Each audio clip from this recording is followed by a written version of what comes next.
Presiden ke-7 Republik Indonesia Joko Widodo alias Jokowi resmi ditunjuk sebagai anggota Dewan Penasihat Global Bloomberg New Economy. Penunjukan ini diumumkan melalui laman resmi Bloomberg yang menyebut bahwa Dewan Penasihat tersebut dibentuk pada April 2025 untuk menghadapi tantangan global yang makin kompleks.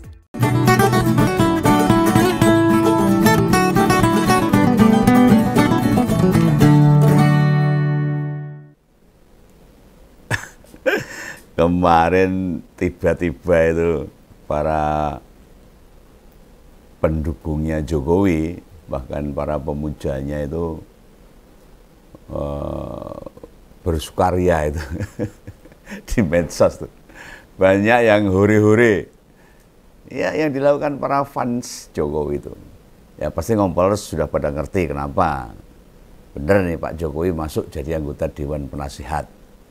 Itu Global Bloomberg New Economy. Apakah masuk jadi penasihat di sini bergabung bareng Bloomberg sesuatu yang istimewa? Nah ini seakan-akan selama ini situasi sebagai pendukung mantan presiden ini bikin tersiksa. Makanya pas ada berita yang seakan-akan menggembirakan dan itu tingkat internasional, wah euforianya sudah hampir mirip menang pilpres saja.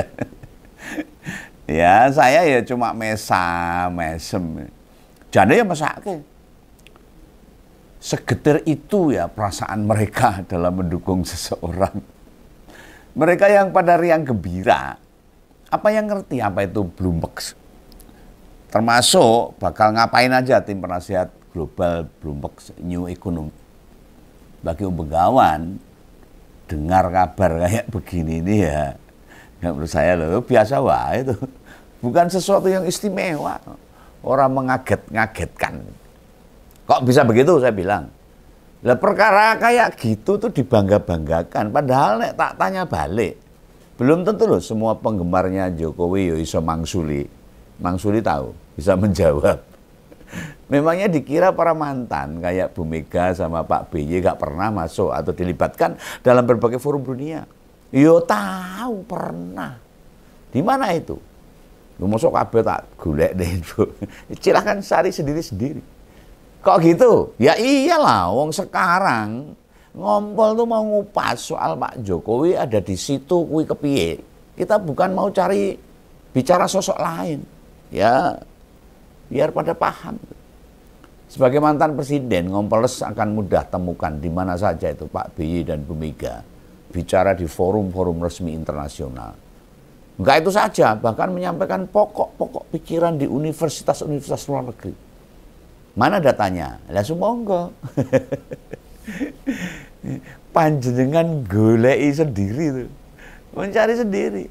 Jadi enggak usah saya yang harus nyiapin, harus mencarikan itu. Ya semoga yang mau nyari tentang kiprah Bu Mega sama Pak SBY di tingkat dunia, Pak Dosi piyambak. Ya, Anda ini kan ya orang kudu disusoni terus. Lho Pak Jokowi baru masuk tim Bloomberg wis marai senenge ra ukur-ukur kan ya lucu.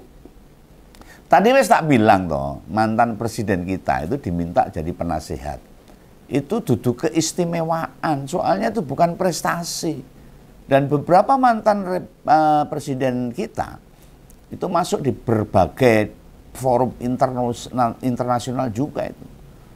Malah jadi keynote speaks. Itu biasa wae. Itu baru Bu Mega sama Pak BY. Apalagi dulu zamannya almarhum Gus Dur sama Profesor Habibie yang masih hidup waktu itu. Wah, lebih sering dan banyak yang ikut mendengarkan keduanya bicara di tingkat dunia. Ya karena otaknya sama diplomasinya hebat.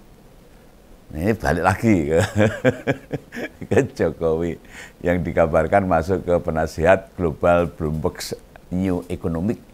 Itu tidak yang istimewa. Sebab begini, di tim itu nek sing tak pahami ya hanya buat menyiapkan acara. Semacam pertemuan internasional gitu loh. Engko nek tak arani EO.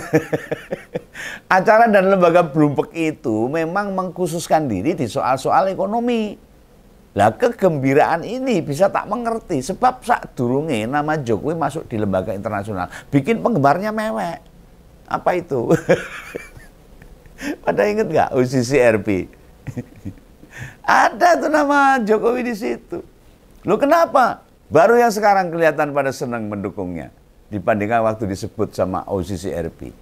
Ya tapi begini, pelibatan Jokowi di tim itu sebenarnya juga gak ngebawa efek apa-apa atau dampak apapun buat negara kita. Dampaknya apa untuk negara kita? Emang ada yang bisa nyebut? Begitu Jokowi di sana tiba-tiba ekonomi kita tumbuh 7%. Ora iso. Siapa yang bisa jamin keberadaan Jokowi di situ bisa bikin utang Indonesia berkurang 1 triliun? Jangankan 1 triliun, 1 rupiah saja nggak ada efeknya. Bagi yang nggak paham, ya mari kumpul di sini nih, biar tak jelasin maksudnya. Jadi Bloomberg itu sebuah lembaga dunia, rungokna ini, yang memang fokus pada ekonomi. Malah nih subjektifku itu justru sebaliknya. Jokowi diajak jangan sampai bikin malu negara ini. Gitu loh. Sebab kita tahu sebagai mantan presiden terkhusus bidang ekonomi, memang apa sih yang pengen didapat oleh organisasi tadi? Coba, apa? Contoh nih, apa yang diharapkan? Yang bisa dipetik dari pengalaman Jokowi ketika menjabat 10 tahun di Indonesia ini. Ekonomi apa yang berkembang di Indonesia itu? Malah sekarang banyak PHK, ekonomi ambruk dan sebagainya. Banyak perusahaan tutup. Memang sehebat apa kemampuan di ekonomi waktu jadi presiden 10 tahun? Sementara kita juga ngerti ada kendala bahasa yang agak kepiye gitu loh bahasa Inggris. Terus naik pas rapat sama anggota yang lain. Terus bicaranya gini gimana itu? Yang sering kita dengar tuh. We talk the talk, no only talk the talk kan. Malah petok-petok kan. Nah itu pun ada naskah atau bahan yang disiapkan tinggal baca sama tim kepresidenan. Lah nanti pas diajak rapat, entah pakai luring atau daring, istilahnya ketemu fisik maupun lewat Zoom. Saya nyepak nih bahan sopo. Serene, bila sudah enggak jadi presiden, kan ya tidak ada tim sekretariat untuk menyiapkan bahannya. Lu jangan dikira, nek para pendukungnya membangga-banggakan kayak begini, Pak Jokowi terus seneng, malah bingung loh. Bisa jadi sekarang dia malah mumet. Mikir siapa yang mau diajak ngomong ini. Terus yang biayai tim penyusun bahan bicara ini terus apa tuh? Dan isu ekonomi itu kan luas banget. Beragam isu yang bisa disorot. Lu nanti tiwas nyepak nih perkara moneter. Yang dibahas soal fiskal misalnya. Apa nyiapkan bahan tema tentang membuka ruang investasi? Yang kalau ngomong investasi duri sak langit itu jebol yang dirumuskan mengenai pertumbuhan ekonomi. Apa puyeng? Lah nek ngono, apakah Bloomberg sebagai institusi yang mengajaknya ora kecewa? Gelo bahasa Jawanya itu. Nah itu aja tuh Sri Mulyani Indrawati. Ben rodok paham sithik. Lho kok Om Bengawan khawatir ya? Ada perasaan mesakne itu loh jane. Dalam hati Om Bengawan. Kan gawe beban lagi buat Pak Jokowi ini. Jokowi ini masih sakit dalam pandangan Om Bengawan. Wajahnya masih kepu-kepu, berarti masih ada sesuatu yang menekan jiwanya. Siapa yang mau tanggung jawab? Bila sakitnya makin parah dan balik lagi. Sebab malah tertekan secara psikis loh. Karena sehabis purna tugas yang dikerjakan Jokowi ya mau salaman-salaman sama warga di sumber sono sana. Foto-foto, selfie, nomor tamu, bagi souvenir dan sebagainya. Loh pernah kira-kira sing rada penting. Ya bagi bansos yang untuk gede atau bingkisan-bingkisan di Pasar Gede, Surakarta sana. Ya itulah harusnya. Lah waktu sakit, itu kalau nggak salah ingat loh saya, usai aspirasi para purnawirawan TNI yang mau melengsarkan Gibran itu, tandanya Jokowi nggak boleh mengalami situasi yang menekan batin sama otaknya. Lah kalau gabung sama Bloomberg, apa nggak bikin situasi yang sama ini? Sejak leren Oktober lalu, pensiun gitu. Kita belum pernah ngerti Jokowi diminta bicara di acara formal itu. Dalam sebuah diskusi atau seminar. Dan sejenisnya apalagi itu di luar negeri pakai bahasa Inggris. Ini bukan antar negara loh ini. Ini organisasi negara. Masa kok yang bahasa Indonesia wae ngomong ya nggak mau gitu. Lah saelengku, seingat saya, Belum pernah ada itu pihak manapun yang mengundangnya buat jadi keynote speaks, pemateri gitu, sing tukang ngomong, narasumber lah. Lalu yang bersangkutan pengalaman wae rene, apa nanti bisa kasih kontribusi di pertemuan di Bloomberg? Nah, kok Begawan jadi lupa nih. Pernah sekali dia bicara di acara lebih setelah pensiun itu. Dia manggung di acara Kongres PSI pertama, Ding, yang diadakan di Geraha Sababwana, gedungnya dia sendiri di Surakarta. Tapi bedanya di situ pakainya bahasa Indonesia. Dan tidak ada pertanyaan yang diajukan. Waktu masih DJ Presiden, dia memang kerap ngomong di forum resmi, termasuk di ajang G20, G20 kalau bahasa Indonesianya. Ini acara itu formal. Semua materi disiapkan oleh pemateri dari negara kita, sehingga nggak perlu mikir garek mau cotok. Lah pusing soal ngomong apa. Nah, balik tentang Jokowi yang diminta bicara formal, lalu didengar banyak orang, nyatanya hanya saat jadi pejabat saja. Begitu lengser, nggak ada tuh organisasi, institusi atau lembaga yang pengen tahu apa pandangan Jokowi tentang satu topik saja, masalah ekonomi, budaya, politik, dan sebagainya. Kalau PSI yang ngundang, kan ya mergo anake saya ngasih waktu buat dia bicara. Bila memang pengetahuannya dihebat loh, kalau misalnya loh, kalau hebat pengetahuannya, tentu banyak yang menghadirkan dia. Iya toh, nalarnya kan begitu.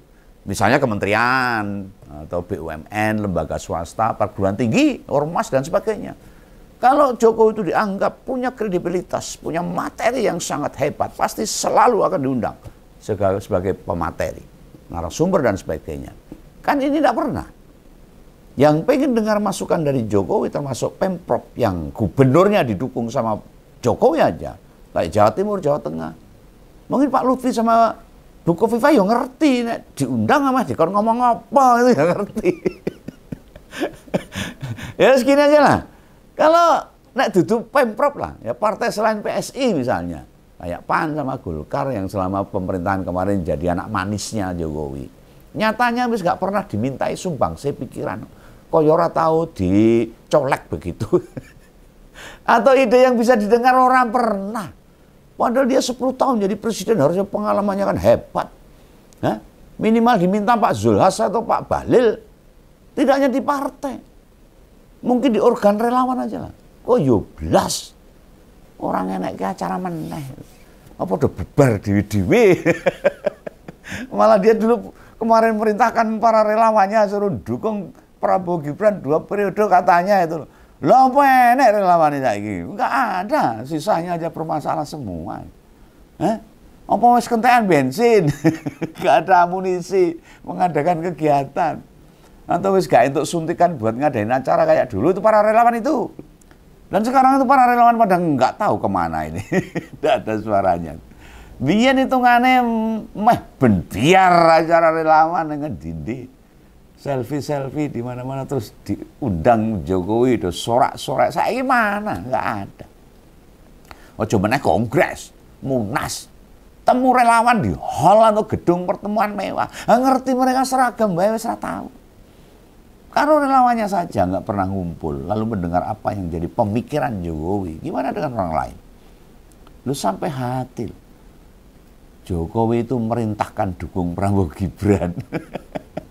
Itu disampaikan lewat wartawan loh, resmi. Bukan melalui acara relawan. Lu sengirit kuwi lah relawan saiki. Arep ngakon aja lewat media. Nah terus gimana jika begitu? Rakyat kita, partai pendukung Jokowi sama organ relawan pendukungnya atau pemujanya, nah, itu saja nggak ngasih panggung. Lantas bila ada organisasi dunia melibatkan yang bersangkutan buat ngikut berkontribusi, lebih nengat ini awake dhewe ini. Pramumet, apa pengalamannya? Atau sesuatu yang pengen didengar? Hah? Dari orang yang kayak dia itu, pengalaman ngurus ekonomi Indonesia, sing kepiye? Lah nek muda apa yang Begawan setuju lah ini kan jadi ragu Begawan. Tapi bila yang mau didengar pengalaman seorang mantan presiden niatnya membenahi, tapi hampir banyak langkah atau kebijakan keliru, nah itu baru pas. Bisa pula belajar. Waktu awal menjanjikan ekonomi tumbuh 7% misalnya, sampai meletakkan jabatannya pensiun hanya bisa ngasih pertumbuhan 5% kurang. Itu pun sambil gulung kuming berdarah-darah. Bisa disebut gagal mendongkrak ekonomi bangsa kita. Apakah ekonomi tumbuh 5% itu wis kategori sangat baik? Lebih tinggi se-ASEAN atau urutan atau se-Asia? Sampai-sampai loh, dulu ada video rekaman Jokowi yang bilang ekonomi meroket, mundak dur banget. Itu meroket apa merudal, Pak? Jeblok malah. Loh, tampilan video ekonomi meroket itu. Sampai tuntas sebagai presiden. Apa yang dijanjikan tidak pernah tercapai. Itu baru janji ekonomi loh. Belum sing mobil SMK, investasi dan sebagainya. Wah, gitu. Yang berhubungan ekonomi. Loh, pasti dalihnya ya karena mergo COVID, biasanya gitu. COVID jadi kambing hitam, padahal COVID itu kan bukan kambing gitu loh. Lah wong COVID wae negara sampai utang 1.000 triliun. Loh, lantas apa tumbuh 5% itu istimewa? Spesial gitu, kayak menu nasi goreng. Ya lihat dulu lah. Tumbuh segitu kan ada faktor pendorongnya. Satu, unsur coba kita ambil lah dari aspek utang negara. Ya, karena tuh duitnya karena utang. Ya pantas ekonomi masih lumayan. Lawang disuntik utang ugal-ugalan. Akhirnya dongkrak sithik neng utang-utangan loh. Ada itu YouTuber Nusantara. Alah itulah gerombolan konten kreator pro Jokowi itu. Beralasan dilibatnya Pak Jokowi itu katanya, ini ngomongnya YouTuber Nusantara. Mereka berhasil mengatasi COVID. Lah yo ora eneng apa-apa nih dibandingkan banyak negara lain. Indonesia berhasil melewati dengan situasi yang rodok geteh, digerojok tambahan utang yang kayak beginian ini. Bikin dimasukkan nama presiden ke-7 di tim itu, gak sesuatu wah. Gak perlu kita bereforia. Seriusan ini. Masih ada beragam pertanyaan lagi dari Begawan yang pengen tak sodorkan ke Boombox. Nah, apa dasar mereka itu ngajak? Nah, utang negara di awal pemerintahan hingga akhir naik 200%. Tadi kan sudah tak perlihatkan datanya. Kemudian tingkat tumbuhnya investasi, wajur mumur. Ya contoh kayak proyek IKN, gagal, janji nggak pakai dana APBN, ya rakyat dikibulin habis-habisan. 300 investor luar negeri, nyatanya zong, renek, bluk gitu.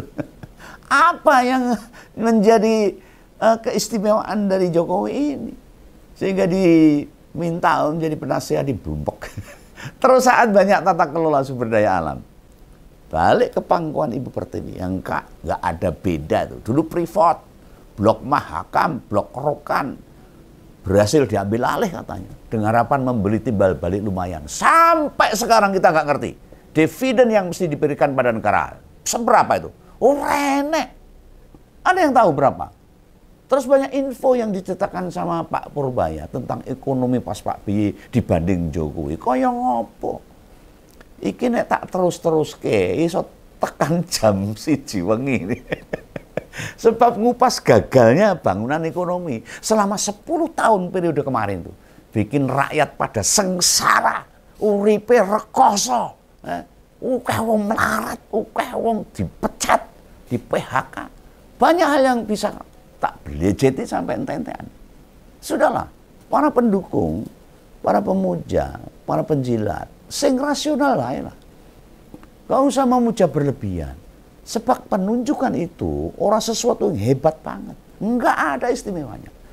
Toh di tim Bloomberg, selain Jokowi hanya ada ex-Perdana Menteri Italia sebagai individu yang pernah jadi pemimpin negara. Iki nek tak lanjut, bedah siapa orang-orang yang terpilih selain Jokowi. Ada tim ini, tim Bloomberg ini, rodok ndrawasi. Ini supaya masyarakat paham. Oh rasa do euforia. Oh rasa do bengok-bengok huri-huri dengan masalah ini. Kalau Begawan sih senyum-senyum aja, biasa wae. Oke ya, semua ini wae. Salam Begawan. Dadah.